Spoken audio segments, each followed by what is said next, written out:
my first attempt, and so I hope you'll have some patience with me as I attempt to do the best that I can do in translating or sharing with you this poem by Marcia Clifton. It reads, I am accused of tending to the past as if I made it, as if I sculpted it with my own hands. I did not. This past was waiting for me when I came, a monstrous, unnamed baby, and I, with my mother's itch, took it to breast and named it history. She is more human now, learning languages every day, remembering faces, names, and dates. When she is strong enough to travel on her own, beware, she will. I thank you very much. Hello everyone, I'm Fred, local poet, and I'm so honored to be here to take part in this celebration of a wonderful and historical community of Ellicott City. My poem highlights Ellicott City's history as a railroad town.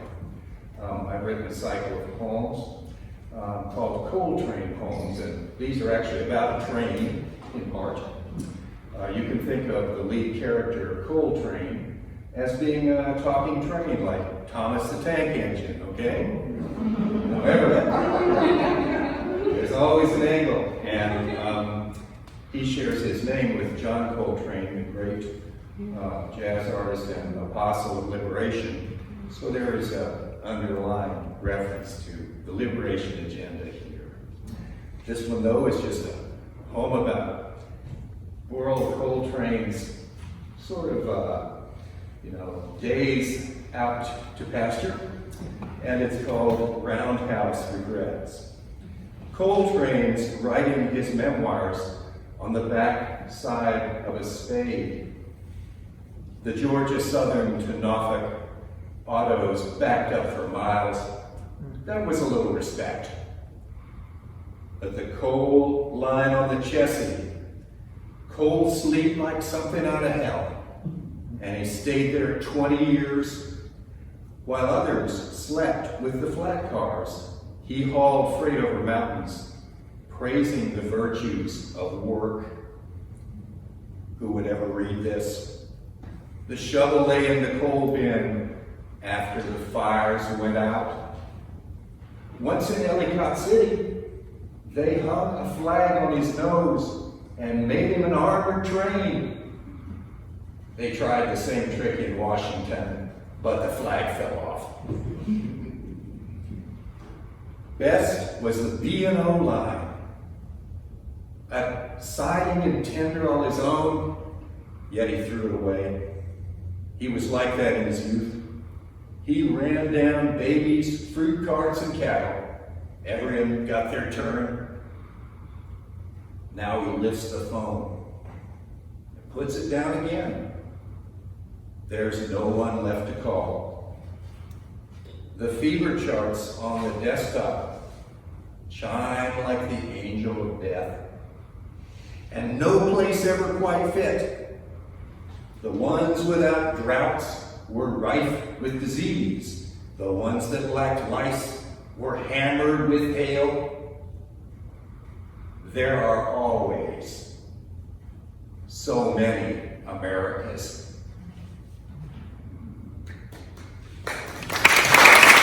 This is a poem about him by Rita Dove called Banneker. What did he do except lie under a pear tree, wrapped in a great cloak, and meditate on the heavenly bodies? Venerable, the good people of Baltimore whispered, shocked and more than a little afraid. After all, it was said he took to strong drink. Why else would he stay out under the stars all night? Why hadn't he married? But who would want him? Neither Ethiopian nor English, neither lucky nor crazy. A capacious bird humming as he penned in his mind another inflamed letter to Thomas Jefferson. He imagined the reply, polite and rhetorical. Those who had been to Philadelphia reported the statue of Benjamin Franklin before the library, his very size and likeness. A wife? No, thank you. At dawn, he milked the cows, then went inside and put on a pot to stew while he slept. The clock he whittled as a boy still ran. Neighbors woke him up with warm bread and quilts. At nightfall, he took out his rifle, a white-maned figure stalking the darkened breast of the Union, and shot at the stars, and, by chance, one went out.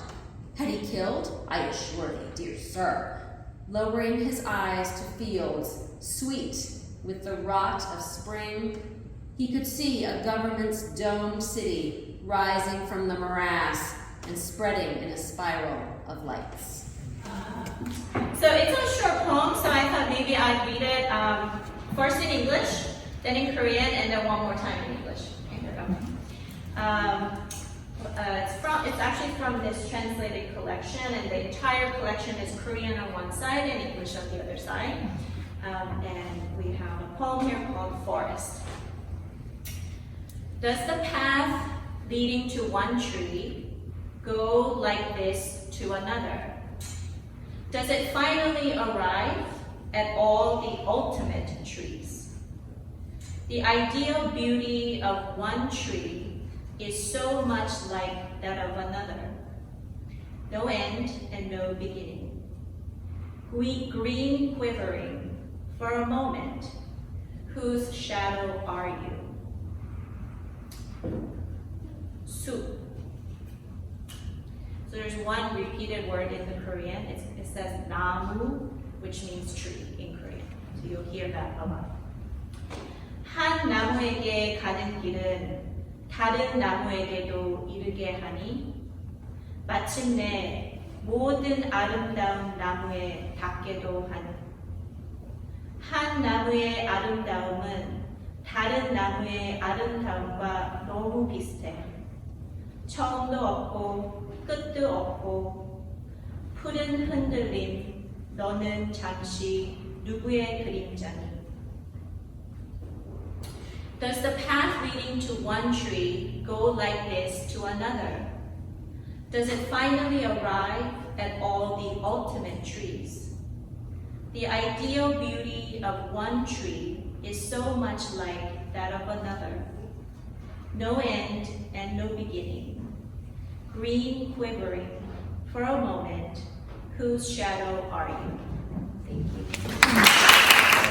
So my name is NEAL, and this is also my first poetry reading, like Ms. Lagan. And my poem that I chose to read is The Poor Man to His Son by Liza Cook. And it pays homage to the hard labor that was spent in transforming just this plot of woods in the middle of a giant estuary to a commercial and industrial center that created a hub for almost everyone in the area to find work, opportunity, and achievement. So, Poor Man to His Son by Liza Cook. Work, work, my boy, be not afraid. Look labor boldly in the face. Take up the hammer or the spade, and blush not for your humble place. Earth was first conquered by the power of daily sweat and pleasant toil, and where would kings have found their dower if poor men had not trod the soil? Hold up your brow in honest pride, through rough and swart your hands may be. Such hands are saplings that provide the lifeblood of the nation's trees. There is honor to the toiling part that finds us in furrowed fields. It stamps a crest upon the heart worth more than all the quartered shields. There is glory in the shuttle's song. There is triumph in the animal's stroke. There is merit in the brave and strong who dig the mine or fell the oak. Work, work, my boy, and mutter not. The Faustian garb betrays no shame.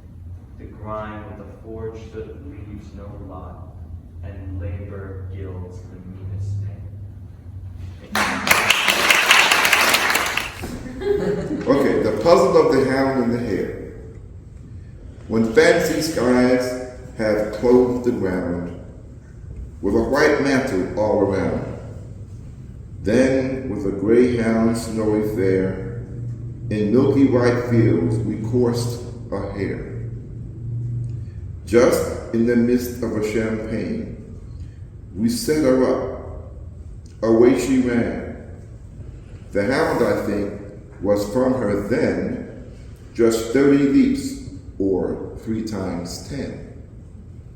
Oh, it was pleasant to see how the hare did so timorously, but not so swift that I did think that she did not run but fly. When the dog was almost at her heels, she quickly turned, and down the fields she ran again with full career. And again she turned to the place she were. At every turn she gained of ground as many yards as the greyhound could leap at thrice. And she did make just 6, if I do not mistake. 4 times she leaped for the dog's 3. But 2 of the dog's leaps did agree with 3 of hers, nor pray declare how many leaps he took to catch the hare. Just 72, I did suppose, and answer false on whence arose. I doubled the sum of 72, but still I found that would not do. I mixed the numbers up them both, which show so plain that I'll take an oath. 800 leaps the dog did make, and 64 the hare took. Color school is an acrostic poem, which means that each line starts with the letter of the words colored school. Close to the river's union scene, out the gap, an 1880 graveyard fence leans against a cabin. On the hill where the Tiber bends, voices release from muted mouths, tears filled, eyes of former slaves. The law designates colored school, charmed dreams, hopes watered for 73 years. One room overgrown of what is to be learned. After the 2016 flood, my daughter and I came into town to see what had happened, and the damage was absolutely breathtaking. What sticks in my mind is seeing the buildings and the stores that we had known washed clean front to back. Doors gone, all the glass out the back just completely washed clean. And around that time, a friend of mine who's an educator asked if I would participate in an educational book called Poems for Teachers, and if I had an idea for a current events poem. And this is the poem that came as a result of that. And I was very honored that Susan remembered the poem and asked for it to be part of this project. And I'm sure all of the current day authors, I'm sure these authors would be proud too, but just to have a poem that's part of this celebration is very meaningful to me. Flood, Ellicott City. The river left its bed tonight, woken by heavy rain. It stomped down Main Street, past shops, houses, and a swirling rage. It's resting now. We stare at empty spaces. It whisked cars down the hill. Their underwater headlights gave the flood an eerie glow. A chain of strangers clasped arms, pulled a woman from her spinning car. A hillside washed away, its green grass torn by claws we did not know the river had. It's resting now. We stare at empty spaces where the river grabbed doors from hinges, peeled away sidewalks, made off with random things, bricks and jewels, and 2 people for no reason other than they were in its path. The river is resting. Now we stare at empty spaces. I'm looking at Old Ellicott City in Christmas time, and it's a different Ellicott City now. It's half populated again. Still a lot of closed storefronts. So that's kind of what this is about. I look at different stores on the way from different buildings on the way from the overpass up the hill. So I'll pick a few stores and I'll kind of go through their history and what they were before and what they became and things like that. So it's called Old Ellicott City, December.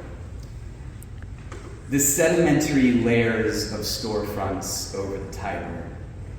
A cabinet makers turned ice cream saloon, turned liquor store, turned restaurant, turned dim emporium, turned vacant. And undertakers turned cabinet makers, turned undertakers, turned laundromat, turned pizzeria, turned coffee hollow, turned vacant. The plywood is painted with reminiscent exteriors. On each image of a window hangs a live wreath for December. The youngest strata, an implicit cobblestone type of quiet, a tinsmith's turned sewing machinery, turned grocery, turned interim Kaplan's, turned confectionery, turned glazieri, turned antique Eve, turned vacant. A grist mill turned power and light, turned upholstery shop, turned fusion restaurant, turned vacant. A display window for the empty Rosenstock building glows with miniature train snow scenes. A child leans in for the oncoming engine and the red overpass rumbles. An intentional motion toward joy. An uphill thundering, rhythmic and slow, and this is the way we go on.